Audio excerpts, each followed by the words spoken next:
Hi అండి, good morning. Welcome back to ఎంఎంజెడ్ abaca ఛానల్కి. So ఈరోజు 31st రోజు జరిగినవి కొన్ని జీకే కరెంట్ అఫైర్స్ చూద్దామండి. కొన్నే ఉన్నాయి, సో అవి కొన్ని చూద్దాము. రేపు రాయబోయే వాళ్ళు, ఎందుకంటే వస్తున్నాయి కాబట్టి రేపు రాయబోయే వాళ్ళు ఒక 5 minutes ఈ వీడియోని చూసి వెళ్ళండి. ఎందుకంటే మొన్న అడిగింది నిన్న అడిగాడు, సో నిన్న అడిగింది మరి ఈరోజు అడిగాడు, మరి ఈరోజు అడిగింది మరి రేపు అడుగుతాడో ఒకసారి చూద్దాము. ఓకేనా. కొంచెం సర్దైందండి, బాగా కోల్డ్ అయింది. నా వాయిస్ క్లారిటీగా లేకపోతే కొంచెం అడ్జస్ట్ కండి. ఓకేనా. సో ముందుగానండి, వీడియో చూస్తున్న ప్రతి ఒక్కరు ఫస్ట్ టైం ఎవరైతే చూస్తున్నారో వాళ్ళు తప్పకుండా సబ్స్క్రైబ్ చేయండి, లైక్ చేయండి, షేర్ చేయండి. అండ్ లైక్ చేస్తూ షేర్ చేస్తూ కామెంట్స్ రాస్తున్న ప్రతి ఒక్కరికి పేరు పేరున నా మనస్ఫూర్తిగా ధన్యవాదాలు తెలియజేసుకుంటున్నానండి. అండ్ ఇలాగే నన్ను సపోర్ట్ చేస్తూ ఉండండి. ఒక్కసారి ఇది చూద్దాం. నీలి విప్లవం దేని గురించి అని అడిగాడటండి ఈరోజు. నీలి విప్లవం దేనికోసం అని అడిగాడట. సో ఆన్సర్ ఈజ్ చేపల పెంపకం. తర్వాత భోగిని దండకం ఎవరి రచన అడిగాడట. భోగిని దండకం ఎవరి రచన అండి? పోతన కదా, పోతననే. తర్వాత కేంద్ర రక్షణ శాఖ మంత్రి ఎవరు అని అడిగాడట. సో కేంద్ర రక్షణ శాఖ మంత్రి రాజ్నాథ్ సింగ్. మళ్ళీ రేపు రాసే వాళ్ళు ఒకసారి చూసుకొని వెళ్ళండి. అంటే ఇప్పుడు ప్రస్తుతం ఎవరెవరు ముఖ్యమంత్రి, ప్రధానమంత్రి and governor and Lok Sabha speaker, Rajya Sabha speaker ఎవరెవరు ఉన్నారో కొంచెం ప్రస్తుతం ఉన్నది ఒక్క 5 నిమిషాలు ఏదైనా ఒక వీడియో చూస్తే వచ్చే అవకాశం ఉంది. తర్వాత భారతదేశ హరిత విప్లవ పితామహుడు ఎవరు అని అడిగాడంట. సో హరిత విప్లవ పితామహుడు ఎంఎస్ స్వామినాథన్.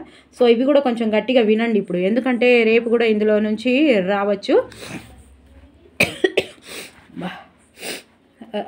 తర్వాత ఇదిగోండి, రాజస్థాన్ పుష్కర ఘాట్లో కొలువైన దేవుడు ఎవరు అని ఇచ్చాట. బ్రహ్మదేవుడు. ఆన్సర్ ఈజ్ బ్రహ్మదేవుడు అండి. సో ఇవి నేను ఎప్పుడు చెప్తున్నాను, ఇవి ఎగ్జామ్స్లో వచ్చినాయి అంటే వాళ్ళు క్వశ్చన్ చెప్పినాయా లేకపోతే ఆన్సర్స్ ఇలా వచ్చాయా అనే విషయం క్లారిటీ ఉండదు. ఎందుకంటే మనం చెప్తే రాసుకున్నాం, ఇంకా వీడియోస్ చూసి రాసుకున్నాం కాబట్టి ఒక్కొక్కసారి వీళ్ళు క్వశ్చన్ వచ్చినాయి. ఇప్పుడు ఇది ఉంది కదండి, రాజ్నాథ్ సింగ్ ఎవరు అని అడిగే అవకాశం ఉంది. మన కేంద్ర రక్షణ శాఖ మంత్రి లేదా కేంద్ర రక్షణ శాఖ మంత్రి ఏమంటే రాజ్నాథ్ సింగ్. ఇదైనా అడగొచ్చు. ఓకే. తర్వాత మీరు కన్ఫ్యూజ్ కావద్దని చెప్తున్నానండి. ఓకేనా. తర్వాత మే 24లో ఏ ఆర్మీ చీఫ్ పదవి కాలం పొడిగించారు అని అడిగాడంట. మే 2024లో ఏ ఆర్మీ చీఫ్ పదవి కాలం పొడిగించాడు అని అడిగాడట. ఆప్షన్లలో మనోజ్ పాండే. Answer is Manoj Pandey.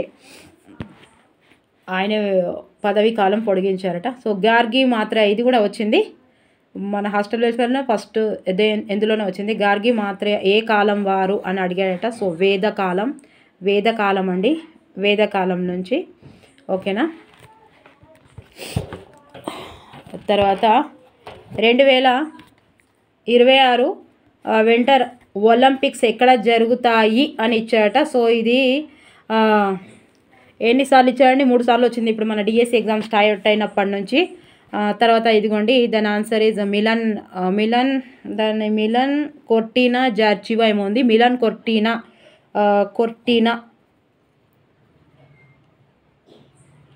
కొర్టీనా ఉంది. So Italy answer Milan Cortina. Winter summer ఉన్నాయి, నేను చెప్తాను ఆగండి దాని గురించి.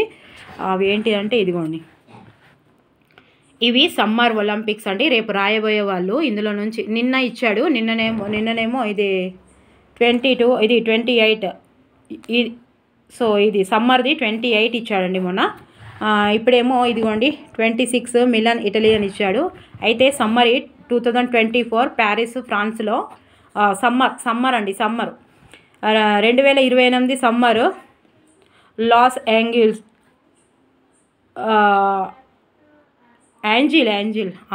ఏంజిల్ యూఎస్ఏ అమెరికాలో 2028. ఇది సమ్మర్దే, ఇది కూడా సమ్మర్ గుర్తుపెట్టుకోండి. ఓకే. వింటర్ సమ్మర్ అని అడుగుతున్నట. తర్వాత ఇదిగోండి, ఇప్పుడు ఇది మనకు వస్తుంది కావచ్చు, మరి రేపు ఏమో వచ్చే అవకాశం. 32ది ఆస్ట్రేలియాలో సాకు బావతు బ్రిస్బెన్ ఇదిగోండి, ఇది చూసి రాసిందే. బ్రిస్బెన్ ఆస్ట్రేలియాలో 32వ 2032 బ్రిస్బెన్ ఆస్ట్రేలియా 32. ఓకే, ఇది కూడా వచ్చింది. ఇప్పుడు మళ్ళీ రావచ్చు యూఎస్ఏలోదే 2028 సమ్మర్. ఎన్నిసార్లు చెప్తే బోర్ వస్తుంది, ఇక చెప్తున్నానండి. ఎందుకంటే రేపు ఒక మార్కు వచ్చే అవకాశం ఉంది కాబట్టి. తర్వాత వింటర్ 15వ కొరియాలో జరిగింది. తర్వాత 22, ఇది కూడా 22ది, ఇది కూడా చైనాలో, బీజింగ్ చైనాలో. తర్వాత 26ది ఇప్పుడు ఈరోజు అడిగింది మిలాన్ కొర్టీనా ఇటలీ. ఇదేంటిది? వింటర్ ఒలింపిక్స్ ఈరోజు జరిగినవి 2026 అడిగింది చూసారా. 2026 వింటర్ ఒలింపిక్స్ ఎక్కడ జరుగుతాయి? మిలాన్ కొర్టివా. ఇది అర్థమైందా? ఒక్కసారి ఇదిగోండి ఇట్లా వేస్తే ఇప్పుడు ఐఐటి ఇట్లా రాసుకొని చూడండి. 2024ది సమ్మరు ప్యారిస్. 2026 Milan winter. ఈ 26 వింటర్ వచ్చింది. ఇక ఇదేమో ఒకటి 32ది ఉంది, ఇక 28ది కూడా వచ్చింది. ఇక 32ది సమ్మర్ బ్రిస్బెన్ సమ్మర్ది బ్రిస్బెన్లో ఉంది. 32ది బ్రిస్బెన్ సమ్మర్. ఓకే, అయ్యో ఇదేమో మళ్ళీ 28ది ఇస్తే 28ది సమ్మరే. 26ది winter. 25 winter Milan Cortina. Okay, 28ది లాస్ ఏంజల్స్ సమ్మర్. ఇది కూడా ఓకే. ఏమైనా అర్థమైందా? ఒక్కసారి చూడండి ఒకసారి.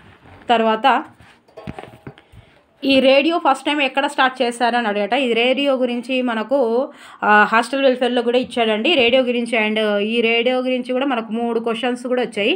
హాస్టల్ వెల్ఫేర్ ఒకటి వచ్చింది, డిఎస్సి స్టార్ట్ అయినప్పటి నుంచి కూడా ఒకటి వచ్చింది. అది ఏ రోజు గుర్తుకులేదు. సో ఇది మాత్రం రేడియో ఫస్ట్ ఎక్కడ స్టార్ట్ అయిందంటే జూను 19 ఇండియాలో అయితే జూన్ 1923 రేడియో క్లబ్ ఆఫ్ బాంబేలో జరిగింది. ఎప్పుడు? 1923లో. ఎక్కడ? మన ఇండియాలో. అదే వరల్డ్లో అయితే 1897లో మార్కోని స్టార్ట్ చేశారట. ఎక్కడ? ఇంగ్లాండ్లో. మొత్తం వరల్డ్ ప్రకంగా అయితే ఇంగ్లాండ్లో, లేదు అంటే ఇగో మన ఇండియాలోనైతే 1923 బాంబేలో రేడియో క్లబ్ ఆఫ్ బాంబేలో స్టార్ట్ చేశారు. ఓకేనా. తర్వాత ఇదిగోండి, దాని తర్వాత పావులో గురించి వచ్చాయంట. పియాజో, మన గాంధీ ఎడ్యుకేషను, ఇక ఎన్సిఎఫ్ అయితే ఇదైతే వస్తూనే ఉంది. ఇక ఇవి ఒలింపిక్స్ ఇట్లున్నాయి. తర్వాత ఇంకోటి ఇంకా ఇది. సో ఇవి ఇప్పుడు ప్రస్తుతానికైతే ఇవి ఉన్నాయండి. మీకు ఏమైనా తెలిస్తే చెప్పండి. ఇంకా దీనికంటే ఇంకా ఎక్కువ తెలిసిన వాళ్ళు ప్లీజ్ దయచేసి కామెంట్ బాక్స్లో కామెంట్ చేసి రాయండి. ఓకేనా, తప్పకుండా రాయండి. రేపు వెళ్ళే వాళ్ళు ఒక్కసారి వీడియో చూడండి. ఆఫ్టర్నూన్ ఉన్నవాళ్ళు, మార్నింగ్ ఉన్న వాళ్ళు జర్నీలో కూడా ఏదైనా వీడియో చూస్తే, ఇలాంటి వీడియోస్ చూస్తే జర్నీలో ఉన్నప్పుడు కూడా కొంచెం అవుతుంది. ఇది కొంచెం ఈజీగా ఉన్నది చూడండి పైన. సో ఒక్కసారి చూసుకొని వెళ్ళండి. ఆల్ ద బెస్ట్ అండి రేపు రాసేవాళ్ళు. ఇక ప్లీజ్ దయచేసి ప్రతి ఒక్కరూ కంటిన్యూగా ఉంటూనే ఉండండి. బుక్స్ పైన కానీ మన సబ్జెక్ట్ పైన కానీ. ఇక మళ్ళీ ఎగ్జామ్స్ అయిపోతున్నాయని పక్కకు పెట్టడం అనేది జరిపోద్దండి. నిజంగానే మనం అనుకుంటున్నాం కానీ ఈజీగా వచ్చినాయి, అందరూ చదివిన వాళ్ళు కూడా రాస్తున్నారు ఎగ్జామ్స్, చదివని వాళ్ళు రాస్తున్నారు అనుకుంటున్నాము. అది ఎప్పుడు ఉండదండి. ఓ 2-3 మార్కులోనే, హాఫ్ మార్కులోనే జాబ్ వస్తుంది పోతుందంటే చదువుకున్న చదువు ఎక్కడికి పోదండి. ఈజీగా అట్లనే అనిపిస్తుంది అందరికీ, ఈజీగా రాసినాం అని. చదివిన వాళ్ళు ఖచ్చితంగా అన్నీ పెట్టగలుగుతారు. వీళ్ళకి ఈజీ అనిపిస్తే వాళ్ళు, ఇక మన సైకాలజీ తెలుసు కదా, ఒకరిని చూసి మనం నమ్ముతాము. సో అలా కాకుండా ఒక్కసారి మళ్ళీ once again all the best అండి రేపు ఎగ్జామ్ రాయబోయే వాళ్ళకు. ఓకేనా. వీడియో నచ్చితే లైక్ చేయండి, సబ్స్క్రైబ్ చేయండి, షేర్ చేయండి. కొంచెం నా వాయిస్లో మొత్తం గొంతులకు కిచ్చి ఉంది. ఓకేనా. మా మమ్మీ చెప్పింది వీడియోలు రాత్రి కూర్చొని చేస్తే ఇట్లే అవుతుందని అన్నది. మరి ఇక ఇష్టం ఉన్న పని కష్టం అనిపించదు కదా అండి. ఇష్టం ఉన్న పని కష్టం అనిపించదు. చూసారా ఎంత మంచి కవిత వచ్చిందో. ఇష్టం ఉన్న పని కష్టం అనిపించదు, అదే ఒకరు చెప్తేనేమో నేను చెయ్య అంటాము. సో ఎంత అదేనా కొంచెం నా వాయిస్లో క్లారిటీ లేకపోతే దయచేసి కొంచెం అడ్జస్ట్ చేసుకోండి. అండ్ అందరు ప్రతి ఒక్కరు కామెంట్ బాక్స్లో కామెంట్ చేసి రాస్తున్న ప్రతి ఒక్కరికి నా మనస్ఫూర్తిగా ధన్యవాదాలు. లైక్ మాత్రం చేయండి, ఓకే? లైక్ మాత్రం చేయండి, ఓకేనా? షేర్ చేయండి.